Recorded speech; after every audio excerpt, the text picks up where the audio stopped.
법조팀 우정환 기자와 이재명 대표의 2심 판결 내용 좀 더 자세히 짚어보겠습니다. 어서 오십시오.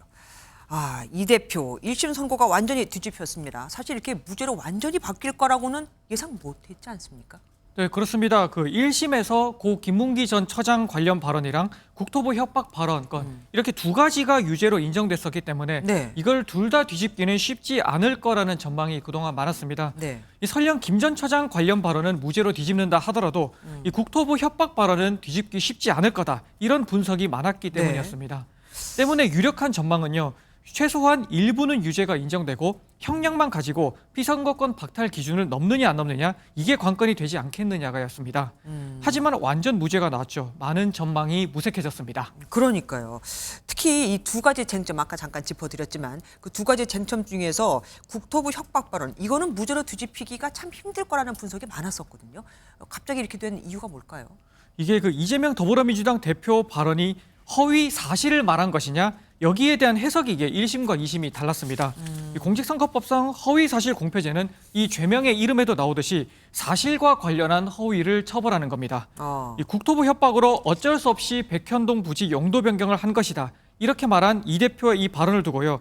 일단 1심과 2심 모두 이걸 이 대표가 국토부로부터 압박으로는 느낄 수 있었을 거다. 이 상황은 똑같이 인정을 했습니다. 네. 그런데 이걸 가지고 1심은 이 대표가 압박을 느낀 것만 가지고 이거를 협박을 당했다 이렇게 말을 한 거는 이 대표가 거짓 사실을 말한 거기 때문에 이건 유죄다 이렇게 판단한 반면에요. 네. 2심 같은 경우에는 압박을 느낀 건데 이걸 다소 과장해서 난 협박을 당한 거다라는 의견을 말한 거기 때문에 이건 처벌 대상이 아니라고 판단한 겁니다. 그러니까 의견을 말한 거는 처벌할 수 없다 이 얘기죠. 네, 그렇습니다. 공직선거법은요, 사실에 관한 발언이 허위일 경우에 처벌하는 거지 의견이나 느낌을 말한 걸로는 처벌하지 않습니다. 김문기 처장 관련한 발언도 좀 짚어보겠습니다. 일단 발언이 여러 개 있었고 그중에서 1심에서는 한 가지를 좀 유죄로 봤었는데 이것마저도 다 무죄로 좀 바뀐 거죠. 네, 이건 아예 이 대표의 말이 맞는 말일 수도 있다고 판단을 한 겁니다. 이 대표 발언을 보면요, 국민의힘에서 마치 골프를 친 것처럼 사진을 공개했던데 조작한 것이다 이렇게 말을 했습니다.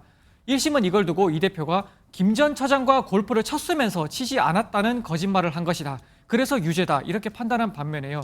2심은 실제로 당시 공개된 사진은 일부를 떼어낸 거니까 조작한 것으로 볼 수 있는 게 맞지 않냐. 또 막상 검사가 증거로 낸 이 골프장 단체 사진만을 봤을 땐 이건 골프를 쳤다는 증거도 되지 않는다. 따라서 무죄다. 이렇게 봤습니다. 결국 재판부의 해석에 모든 게 지금 뒤바뀐 겁니다. 그런데 2년이 넘게 진행된 1심과 2심 때 증인들을 보면 사실 이 대표한테 불리한 증언들이 꽤 나왔었습니다. 그럼 이 증언들은 어떻게 되는 겁니까? 이 결과적으로 이들의 증언이 대부분 의미가 없게 됐습니다.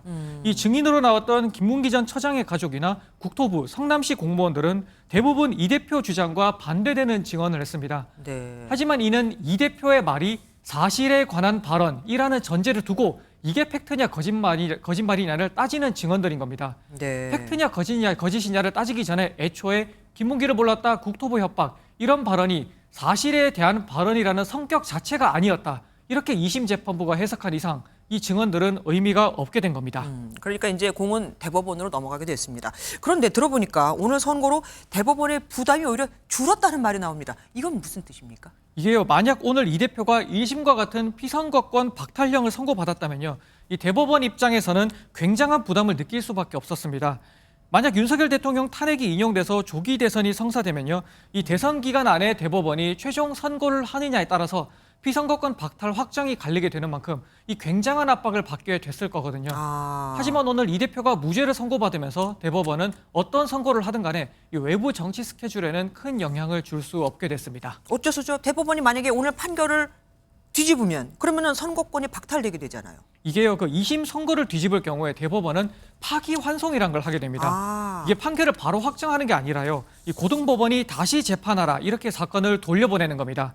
그럼 대법원이 이 대표의 무죄를 유죄로 뒤집는다 해도 또 재판을 해야 하는 상황이 되기 때문에 이 대표의 최종 판결이 나오기까지는 시간이 많이 필요하게 되고 그동안에는 계속 피선거권이 유지되게 됩니다. 그렇네요. 대법원이 무죄를 확정한다, 오늘처럼 무죄를 확정한다 해도 역시 피선거권 박탈 같은 정치적 상황은 벌어지지 않게 됩니다.